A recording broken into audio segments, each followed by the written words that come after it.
Hello everyone. तो मैं आज इस वीडियो में आप लोगों को बताऊंगा कि कैसे एक स्टैक बनाना है, वो भी पाइथन में। तो बिना किसी देरी के हम स्टार्ट करते हैं। पर इस बार मैं आप लोगों को समझाने के लिए गीक फॉर गीक वेबसाइट की जो ऑफिशियल पाइथन कोड है वहीं से समझाऊंगा। हालांकि मेरे ज़्यादातर कोड्स वहीं से रहते हैं और कुछ मेरे खुद के कोड्स रहते हैं। तो आपको अगर कुछ भी डाउट हो आप मुझसे पूछ सकते हो। तो हम वहाँ पे वेबसाइट पे जाते हैं। वेबसाइट पे आप देख सकते हो कि ये हमारा कोड है। तो इनने जो बताया है इम्प्लीमेंटेशन एक स्टैक का, वो बताया with the help of link list. तो हम भी लिंक लिस्ट का यूज़ करेंगे। But before that I want कि मैं आप लोगों को कुछ चीज़ें समझाऊँ। अब ज़ाहिर सी बात है, हम लिंक लिस्ट का यूज़ कर रहे हैं एज अ स्टैक। तो हम जब भी मतलब यहाँ पे जैसे आपको कोड के साथ ही बताता हूँ मैं, कोड ही स्टार्ट करते हैं हम लोग। तो सबसे पहले तो यहाँ पे हमने एक प्रॉपर क्लास बनाया है जो कि मतलब हमारा लिंक लिस्ट का ही पैटर्न फॉलो होगा। क्लास बनाना है नोड, तो यहीं पे बनाना शुरू करते हैं हम लोग। एक क्लास बनाएंगे जो कि होगा नोड। उसके अंदर जैसे हम इनिट कंस्ट्रक्टर पहले देते थे, इनिट कंस्ट्रक्टर, जो कि कंस्ट्रक्टर का काम ये होता है कि ये फंक्शन की तरह ही रहता है, लेकिन ये खुद ब खुद कॉल हो जाएगा। इसे कॉल करने की ज़रूरत नहीं पड़ती है, एक बार ये खुद ब खुद कॉल होता है। और ये क्या लेगा, वैल्यू लेगा और नेक्स्ट लेगा, राइट। तो वैल्यू में क्या स्टोर करेगा, वैल्यू में ये स्टोर करेगा नेक्स्ट एलिमेंट। मतलब वैल्यू में स्टोर करेगा जो भी अपनी वैल्यू देना है। यानी नोड के अंदर दो पार्ट होता है, जैसे आप लोगों को पता होगा। एक होता है एड्रेस पार्ट, एक होता है डेटा पार्ट। और नेक्स्ट में ये नेक्स्ट एलिमेंट का एड्रेस स्टोर करेगा, सिर्फ एक नॉर्मल लिंक लिस्ट की तरह। तो सेल्फ डॉट वैल्यू में हम वैल्यू असाइन कर देंगे। और आप चाहो तो यहीं पे नेक्स्ट में हम नन दे सकते हैं, राइट। तो नन दे दो आप वहीं पे। और सेल्फ डॉट नेक्स्ट में हम नेक्स्ट पास कर देंगे, नेक्स्ट इक्वल टू नेक्स्ट। और अब जैसे हमने यहाँ पे देखा, तो ये हमारा नोड का हो गया, बेसिक नोड। अब इसके आगे बढ़ते हैं। तो हमने ये देखा है कि क्लास टैग बनाना है। और जो मुझे आप लोगों को मेन ये समझाना था, जिससे पुश की बात करेंगे। तो जब आप पुश करोगे तो पुश में मतलब क्या होगा, आप पुश ऐसा मानोगे कि स्टैक में कर रहे हो, लेकिन ये जो पुश होगा ये होगा एक लिंक लिस्ट के अंदर। और लिंक लिस्ट के अंदर पुश होना यानी कि हम फर्स्ट एलिमेंट इंसर्ट कर रहे हैं। यानी इंसर्ट एट स्टार्ट जो कंडीशन था हमारा लिंक लिस्ट का, हम सेम टू सेम फॉलो करने वाले हैं यहाँ पे।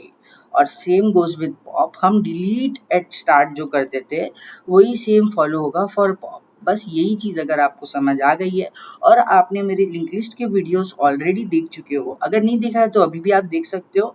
मैंने प्लेलिस्ट बनाई है और बहुत अच्छे से समझाया है। कुछ डाउट हो तो आप पूछ लेना। और मैं लाइव सेशंस तो लेने ही वाला हूँ जल्द ही। तो लेट्स सी, अब यहाँ पे हमने एक और क्लास बनानी है जो कि हमारा मेन स्टैक का क्लास रहेगा। इस क्लास के अंदर भी हम क्या करेंगे, एक कंस्ट्रक्टर बनाएंगे जिसके मदद से हम इटरेट करेंगे। और ये भी इनिट कंस्ट्रक्टर होगा, ये सेल्फ लेगा और एक हेड लेगा जो कि हमारा मेन रहेगा।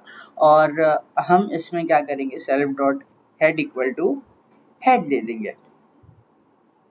और एक और बनाएंगे self dot size equal to size. Starting में साइज कितना होगा स्टैक का, तो 0 होगा, राइट। उसमें कुछ भी क्योंकि अपेंड ही नहीं हुआ होगा वैल्यू, तो उस केस में हमारा जो साइज है वो 0 होगा।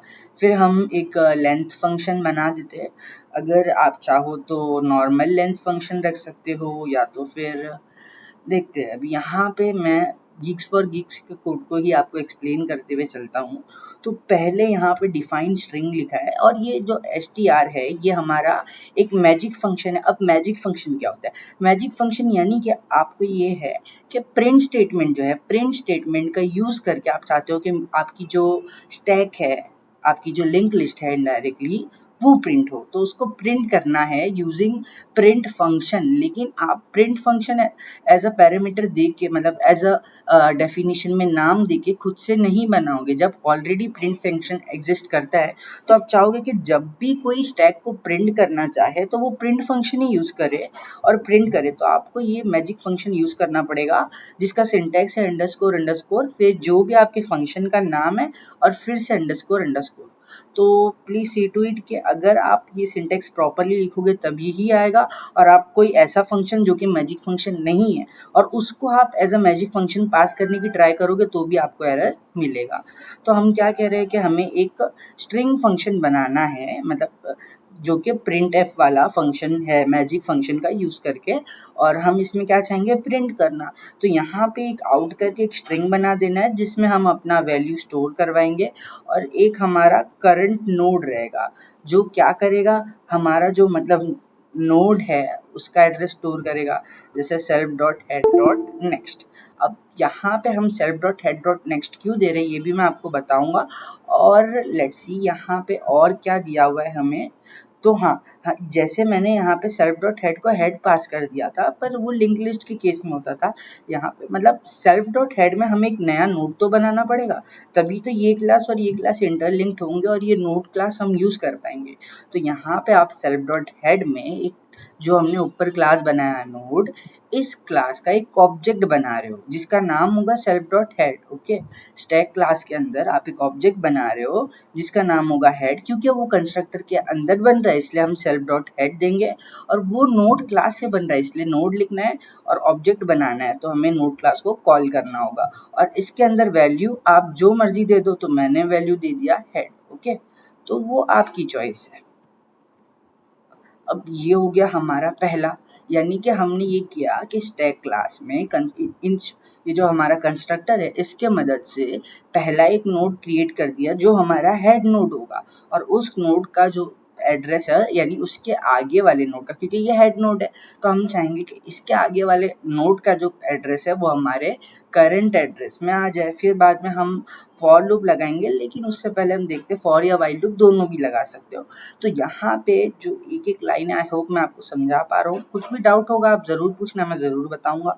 अब यहाँ पे हम जो है मैजिक फंक्शन का यूज कर रहे हैं, इसको self as a parameter pass कर रहे हैं ताकि ये कंस्ट्रक्टर का जो मतलब सेल्फ पैरामीटर है उसी का यूज करके हम यहाँ पे इसको एग्जीक्यूट कर पाए। ओके, तो सेल्फ डॉट हेड, क्योंकि हमें जो कंस्ट्रक्टर ने हेड बनाया था उसको यूज करना था, तो उसके वजह से हमें जब भी ये हेड को यूज करना है कंस्ट्रक्टर के अंदर की वेरिएबल को, तो हमें सेल्फ डॉट हेड लिखना होगा। तो self dot head dot next लिखा, आउट नाम का एक वेरिएबल बनाया जो कि अभी स्ट्रिंग वेरिएबल हमने डिनोट किया और वो खाली है, एम्प्टी है।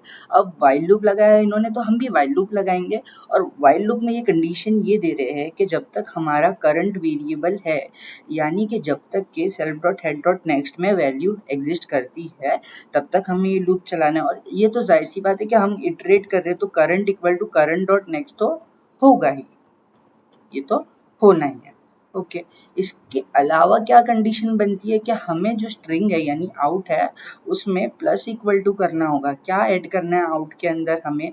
स्ट्रिंग, पहली बात तो वो एक स्ट्रिंग वैल्यू रहेगी, और किस चीज की वो वैल्यू रहेगी, तो सेल्फ डॉट हेड के मतलब एलिमेंट के अंदर की वैल्यू को हमें ये करना है।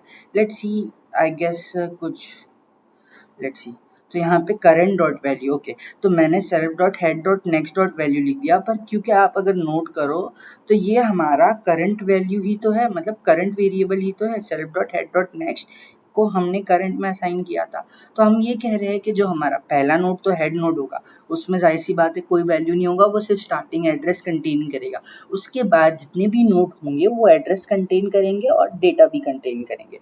तो हमने ये कहा कि पहले नोड के बाद वाला नोड जो कि हमारे स्टैक का पहला एलिमेंट होगा और उसमें कोई वैल्यू होगा, तो हम चाह रहे हैं कि वो वैल्यू आप अपेंड कर दो, ऐड कर दो, कॉन्कैटिनेट कर दो विद द स्ट्रिंग आउट, और चाहेंगे हम कि इसके साथ साथ वो एक और चीज कॉन्कैटिनेट करे, वो है ये एरो। ओके, तो अभी सिंपलिसिटी पर्पस के लिए ये रख देते हैं, वो आपकी मर्जी है, जैसा मॉडिफाई करना है आप कर सकते हो।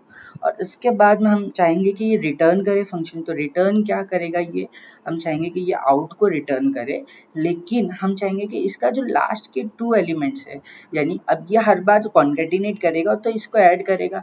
अब लास्ट एक टाइम ऐसा आएगा जब हमारा नोड किसी भी एलिमेंट को पॉइंट नहीं कर रहा होगा या तो उसके नेक्स्ट वाला नल होगा, तो मैं चाहूंगा कि उस केस में ये कुछ भी एरो ना दिखाए, तो इसलिए मैंने यहाँ पे स्लाइसिंग का कॉन्सेप्ट यूज किया है।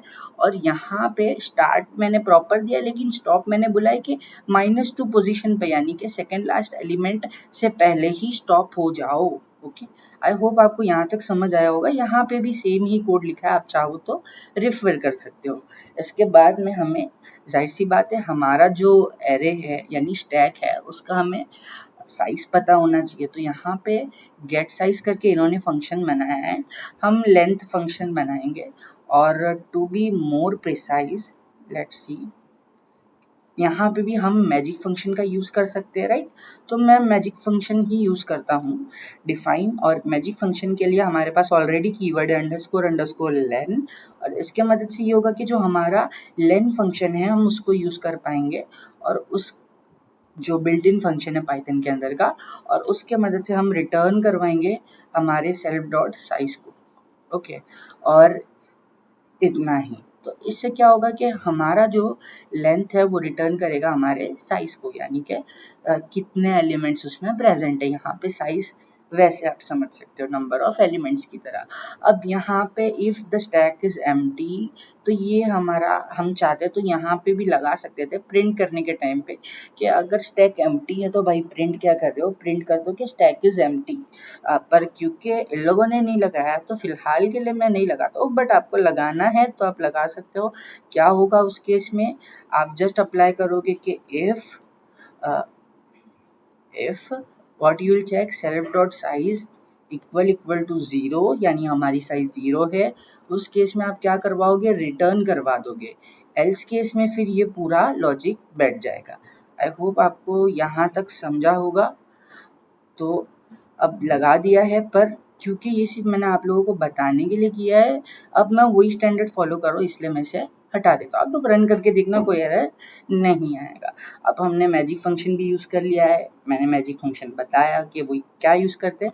हम ये जो एलियन फंक्शन है इसके थ्रू भी हमारा स्टैक प्रिंट करवा सकते हैं अगर हम मैजिक फंक्शन यूज़ करते हैं। सेम गोज विथ अगर प्रिंट फंक्शन है, मतलब लेंथ प्रिंट करवा सकते हैं स्टैक का एलियन से ऐसे करके, और यहाँ पे स्टैक का जो नाम होगा वो पास करना होगा स्टैक की जगह पे।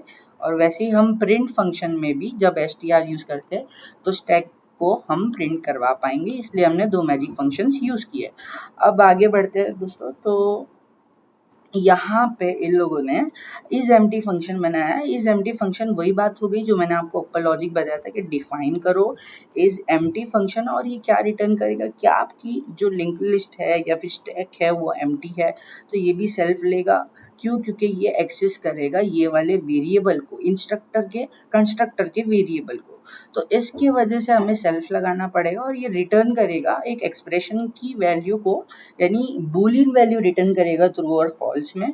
और हम कहेंगे कि सेल्फ डॉट हेड अगर इक्वल टू 0 है तो ये रिटर्न करेगा ट्रू, एल्स ये रिटर्न करेगा फॉल्स। तो आई होप आपको समझा होगा यहाँ तक के कि अगर मतलब हमारे लिस्ट में या स्टैक में कोई भी एलिमेंट नहीं है, सिर्फ उस केस में हमारा हेड जो है वो इक्वल टू 0 ही रहेगा। रेस्ट ऑफ द थिंग जो कि अभी मैं आगे बनाऊंगा पुश, तो उसमें हम जो हमारा साइज है after adding an element to the list, after pushing a element to the stack, we will always increase the size by 1। So let's see हम उसे करते तो आपको ज़्यादा क्लियर आइडिया आएगा। तो हमने डिफाइन कर दिया पुश ऑपरेशन, और पुश ऑपरेशन में सेल्फ लेगा और एक वैल्यू लेगा जिसे हम पुश करवाना चाहते हैं। और लेट्स सी अब क्या करना है। अब यहाँ पे तो ऐसा कुछ है नहीं, बस हमें ये चेक करना होगा कि नहीं, यहाँ पे क्योंकि ये डायनेमिक स्टैक है तो आपको साइज से भी बाउंडेड नहीं हो। अगर ये डायनेमिक नहीं है, स्टैटिक स्टैक होगी, तो उस केस में हम साइज से बाउंड हो जाते। पर ये लिंक लिस्ट का इम्प्लीमेंटेशन है तो हम साइज से तो बाउंडेड है ही नहीं कि आपको कोई स्पेसिफिक साइज का बनाना है। अगर आप कोई और लैंग्वेज में लिख रहे हो और आप साइज से बाउंडेड हो तो उस केस में आप ये ज़रूर चेक करना कि हमारी स्टैक फुल तो नहीं है। अगर फुल है उस केस में आप कोई भी एलिमेंट ऐड नहीं कर पाओगे, पुश नहीं कर पाओगे। पर क्योंकि पाइथन में हम लिंक लिस्ट से कर रहे हैं तो ये स्टैक कभी फुल होगी ही नहीं, तो उस केस में हम वो वाला कंडीशन चेक नहीं करेंगे। अब लेट्स सी हम यहाँ पे पुश, यहाँ पे जैसे उन लोगों ने बताया है वही सेम सिंटैक्स है जो मैंने आपको बताया था कि एक लिंक लिस्ट में जब पहला एलिमेंट ऐड करते हैं तो सेम, मतलब पहले आप नोड बनाओगे और इसे हम नाम दे देते हैं ये हमारा न्यू नोड है, और हम कहेंगे कि ये नोड क्लास से बना हुआ है। ओके, और जो वैल्यू आपको ये यूज़र देगा हम वही वैल्यू यूज़ करना चाहेंगे। और हम क्या चाहेंगे कि न्यू नोड जो है, अब यहाँ पे ये नया नोड एंटर हो रहा है, तो हम चाहेंगे कि नए नोड के नेक्स्ट में क्या हो, self dot head dot next हो, राइट, क्योंकि सेल्फ डॉट हेड तो हमारा पहला नोड है, राइट। अब हम चाहेंगे कि सेल्फ डॉट हेड के आगे वाले नोड का, यानी हमारा जो एक्चुअल पहला नोड है, क्योंकि सेल्फ डॉट हेड में तो कोई डेटा है ही नहीं ना, तो उसका एड्रेस हमारे नए नोड के अंदर आ जाए। और अब हम चाहेंगे जैसे ही हमने नया नोड एंटर कर दिया तो सेल्फ डॉट हेड हमारा हो जाए, सेल्फ डॉट हेड का नेक्स्ट हमारा हो जाए नया नोड, ठीक है। तो नया नोड, अब लेट्स सी ये हमारा इनके सिंटेक्स से फॉलो हो रहा है कि नहीं। तो इनने भी नए नोड के नेक्स्ट में self dot head dot next रखा है, यानी कि सेल्फ डॉट हेड में हमारा हेड ही था जो हमने स्टार्टिंग में पास किया है। यहाँ पर भूल जाते हो आप लोग, याद दिलाना पड़ता है यहाँ पर। अब देखो वही चीज हमने वापस किया है। अब यहाँ पे क्या किया हमने, एक नया नोड बनाया, नए नोड के नेक्स्ट में हमने सेल्फ डॉट हेड के आगे वाला, क्योंकि हेड के पास तो डेटा होगा ही नहीं, उसके आगे वाला जो कि हमारा सही में पहला एलिमेंट है जिसके पास कोई वैल्यू है, उसका एड्रेस हमने नए नोड के नेक्स्ट में दे दिया। अब ये लिंकेज तो हो गई, मतलब ऐसा समझ लो यहाँ पे एक डायग्राम था, हाँ यहाँ पे ये सपोज कर लो ये हमारा हेड है पहला वाला, और ये हमारा नया नोड है। अब हमने मतलब ये हमारा नया नोड है जो प्लस सिंबल है, और ये उसके आगे वाला नोड है। तो अब हेड तो सिर्फ पहले वाले का एड्रेस स्टोर कर रहा है, तो हमने ये कहा ये जो प्लस नया नोड है इसके नेक्स्ट में आप इसका एड्रेस रख लो, और इसका मतलब इसका एड्रेस रखने के बाद सेल्फ डॉट हेड जो था उसके नेक्स्ट में आप नए नोड का एड्रेस रख लो। दैट्स इट, इतना ही करना था। आई होप आपको समझ आया होगा, नहीं समझा तो आप लोग रिपीट करके देखो, जरूर समझ आएगा।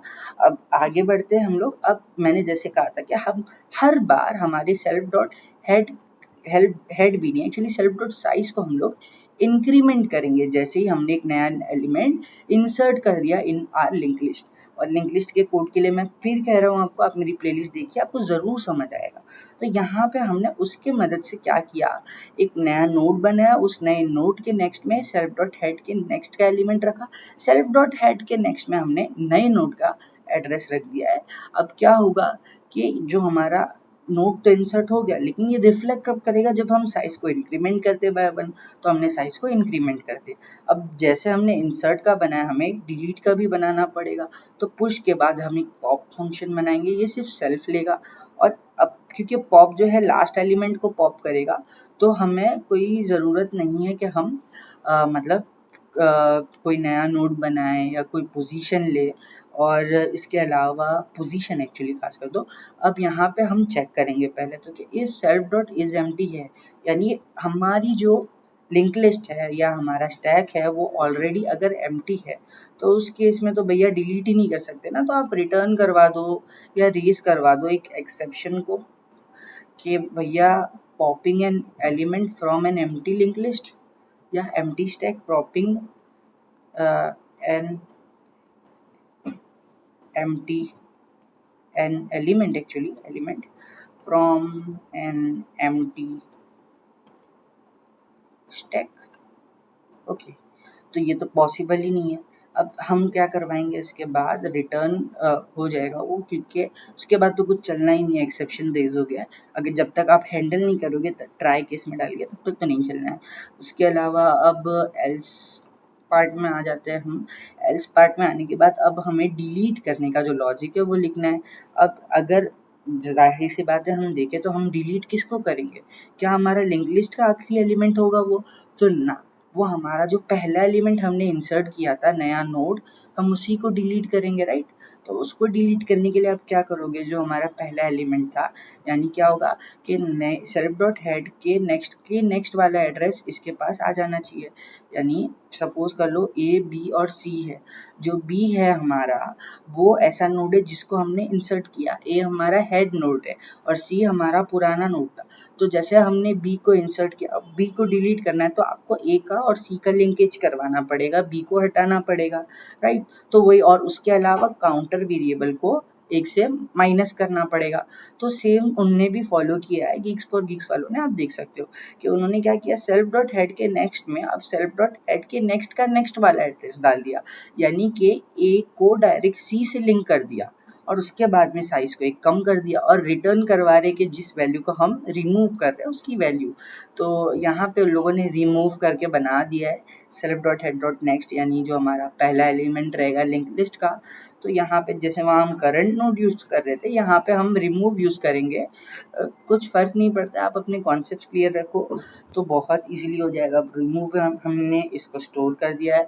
अब क्या करना था हमें, self dot head dot next में हमें क्या स्टोर करना था, रिमूव डॉट नेक्स्ट, राइट। ऐसे भी लिख सकता हूँ मैं, कोई problem I don't think so कोई प्रॉब्लम आएगा आप लोगों को। अगर कुछ डाउट है आप मुझसे पूछ सकते हो। और सेल्फ डॉट साइज में बार बार हेड लिख देता हूँ, सेल्फ डॉट साइज अब क्या होगा, हमें डिक्रीमेंट करना पड़ेगा बाय 1। आई होप आपको ये पता होगा कि सेल्फ माइनस इक्वल टू 1 यानी कि इक्वल होता है सेल्फ डॉट साइज माइनस 1 के। तो ये सेम चीज़ है, बस इसे हम ऐसा लिख देते हैं, कोई प्रॉब्लम नहीं है। अब हम ये चाहते हैं कि जैसे ही ये सब खत्म हो ये रिटर्न करे एक वैल्यू को जो कि हमारी रिमूव हुई हुई वैल्यू हो। तो रिमूव डॉट वैल्यू यानी जो पहला एलिमेंट था उसकी वैल्यू को ये रिटर्न करे। और मैं चाहूँगा कि ये हमारा जो मतलब इंडेंटेशन है ये प्रॉपर हो जाए, तो इसे प्रॉपर कर देते हैं हम लोग। एक सेकेंड, तो ये आएगा यहाँ पे जहाँ पे हमने इसको डिफाइन किया है। I don't think so now, okay. Else में हमें रिटर्न करवाना पड़ेगा क्योंकि इस ये वाले केस में तो आप रेज एक्सेप्शन कर लोगे और ये दोनों नहीं चलेगा तो कुछ भी नहीं चलेगा। सिर्फ रिटर्न करवाना चाहोगे क्या, तो वैसे तो वो भी चलना चाहिए था बट ओके। और यहाँ पे जो गीक्स फॉर गीक्स है उन्होंने एल्स केस लिखा ही नहीं है, डायरेक्टली कर दिया है। पर कोई प्रॉब्लम नहीं है, आप एल्स भी लिखते हो तो, पर मैं अभी उनका स्टैंडर्ड फॉलो करता हूँ। पर मैं अगेन कह रहा हूँ कि कोई प्रॉब्लम नहीं होगा अगर आप स्पेस नहीं देते हो, ओके। तो लेट्स सी, एल्स नहीं लिखते हो, आई मीन सॉरी, एल्स लिखते हो तो भी प्रॉब्लम नहीं होगा और एल्स नहीं लिखोगे तो भी it won't make an issue. I hope आपको मेरी बातें समझ आ रही होगी। और थोड़ा सा इंडेंटेशन का गड़बड़ है, let me fix it out, then you can try it out by running. And हमने पॉप का कर दिया है। अब यहाँ पे कंफ्यूज नहीं होना है, ये ड्राइवर कोड क्या है, बहुत सिंपल है। आप क्या कर रहे हो, एक मतलब ये ऐसा होता है ना कि जब हम इस मॉड्यूल को यानी जो हमारा यहाँ लिखा हुआ कोड है इसको किसी और जगह पे इम्प्लीमेंट करने के लिए ये पूरी क्लास वगैरह सबको हम इंपोर्ट करवाते हैं, या ये पूरे पेज को ही इंपोर्ट करवा देंगे demo.stack.py और चाहेंगे कि ये रन करे। तो जो पार्ट हम चाहते हैं कि रन करे हम खाली उस पार्ट को इसके अंदर लिख देते हैं स्टेटमेंट के अंदर कि इफ अंडरस्कोर अंडरस्कोर नेम, यानी ये भी एक मैजिकल वर्ड है आप कह सकते हैं, equal equal to underscore underscore main, okay. और ये स्ट्रिंग में आएगा I guess main, let's see, yes ठीक है। तो इस कंडीशन में जब ये कंडीशन ट्रू होगी यानी कि आपको इसका नाम मेन देना रहेगा। अभी तो ये demo.stack.py है पर इट्स ओके, लेट्स सी अगर ये नहीं रन होता है तो हम कुछ चेंजेस करेंगे। अब क्या करना है आप लोगों को, सिंपल इसको रन करना है।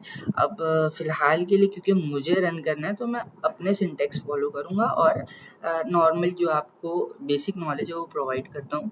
तो स्टैक बनाना है यूजिंग स्टैक की क्लास, तो हम बनाएंगे स्टैक। तो मैंने लिख दिया मेरा स्टैक नाम का एक वेरिएबल है जो कि स्टैक क्लास को इनहेरिट करेगा और मेरी स्टैक को होल्ड करेगा, ओके। अब मैं चाहूँगा कि मेरा स्टैक जो है डॉट मेरा स्टैक, अब वो तो खाली है फिलहाल के लिए, तो मैं उसमें पहले कुछ एलिमेंट पुश कर देता हूँ। तो जैसे पुश करता हूँ मैं हेलो, देन मैं पुश करता हूँ मेरा stack, sorry stack dot push एक integer value, then I'll store one float value and then one boolean value. So push and float is this, and the last but not the least dot push a boolean value that is true, okay। तो अब मुझे मेरे stack को print करवाना है, so I'll say पहले तो हम इसकी साइज देखेंगे। तो प्रिंट करो भाई len यानी लेंथ को मेरे स्टैक की, and apart from that I want के ये प्रिंट करे मेरा स्टैक को। ओके, और ठीक है, पहले इतने कोड को रन करते हैं, it will take some time. तो आप देख सकते हो कि प्रिंट कर रहा है कि भाई तुम्हारे 4 एलिमेंट है स्टैक के अंदर और सबको प्रिंट कर रहा है, जैसे मैंने आपको बताया था। लास्ट में स्लाइसिंग की मदद से मैंने ये जो एरो है ये भी रिपीट नहीं हो रहा है, और क्योंकि हम इसको एज अ स्टैक यूज कर रहे हैं इसलिए हम एलिमेंट सिर्फ आगे इंसर्ट कर रहे हैं ताकि ये एक एक एलिमेंट बाहर पॉप करे। तो लेट्स सी हमारा पॉप फंक्शन भी प्रॉपरली काम कर रहा है कि नहीं। तो मेरा स्टैक को मैं कहूँगा कि भाई एक एलिमेंट को कर दो पॉप और इसे रन करवाएंगे। तो उस केस में जो हमारा सबसे ऊपर वाला एलिमेंट है यानी ट्रू है वो हो जाएगा पॉप और लेंथ हो जाएगा हमारा 3। तो आप देख सकते हो कि लेंथ हो गया है 3 और ये हो गया है पॉप सक्सेसफुली। अब हम चाहेंगे कि ये 3 बार अगर मैं पॉप कर दूं, जो चौथी बार जो है उस केस में क्या होगा। तो मैं पॉप करता हूँ यहाँ पे मेरा stack dot pop and again मेरा stack dot pop. Okay, let's see. अब हमारी जो लिंक लिस्ट है उसकी साइज हो गई है 0, यानी स्टैक की साइज हो गई है 0। अब आप कितनी भी बार पॉप कर लो आपको कुछ भी पॉप होके नहीं मिलेगा, सिर्फ एक रेज एक्सेप्शन मिलेगा।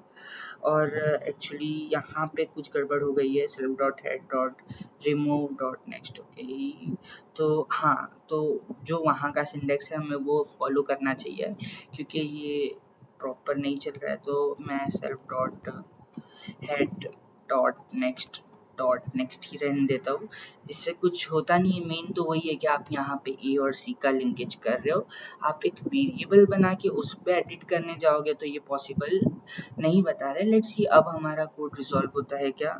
तो I am still getting the same, why is it so, let's check it out.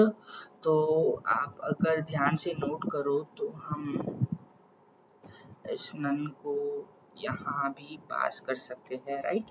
तो मैं यहाँ पे पास कर देता हूँ और now it's also still it is same, so the object has no attribute next।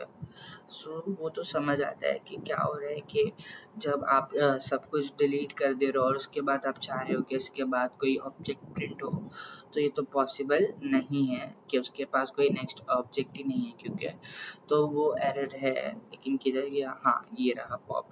तो यहाँ पे हमें if self dot is empty है यानी सेल्फ डॉट हेड हमने इज एम्प्टी रखा था, राइट। तो उससे तो हमारा प्रॉब्लम सॉर्ट आउट नहीं होगा। तो इस बार हम सेल्फ डॉट हेड को मतलब एम्प्टी ना रखते हुए हम इज एम्प्टी फंक्शन में थोड़े चेंजेस करेंगे और कहेंगे self dot head dot next is equal to 0। तो उस केस में हमारी लिंक लिस्ट एम्प्टी है। और शायद गीक्स फॉर गीक्स वालों ने भी वही पैटर्न फॉलो किया नहीं है, self dot size equal to 0 से हमने किया है। हम self dot head dot next equal to 0 लिखते हैं, 0 नहीं इक्वल टू नन लिखते हैं एक्चुअली, नन। लेट्स सी, तो भी आई गेस चलना चाहिए। तो popping an element from an empty list और रेज एक्सेप्शन भी हो गया है। आई होप आपको समझ आया होगा, आप वो लॉजिक भी यूज कर सकते हो और आई डोंट थिंक कि कोई एरर आना चाहिए। जो ये कोड है ये प्रॉपरली रन करता है। I have used this code and there is nothing much in this. एक स्टैक यूजिंग लिंक लिस्ट के लिए इतना ही। अगर आपको कोई भी डाउट है तो आप मुझसे ज़रूर पूछो, मैं ज़रूर आपको रिप्लाई करूँगा और बताऊँगा जो भी आपकी क्वेरी है। अगर आपको वीडियो अच्छा लगा होगा तो please like share and subscribe. Thank you.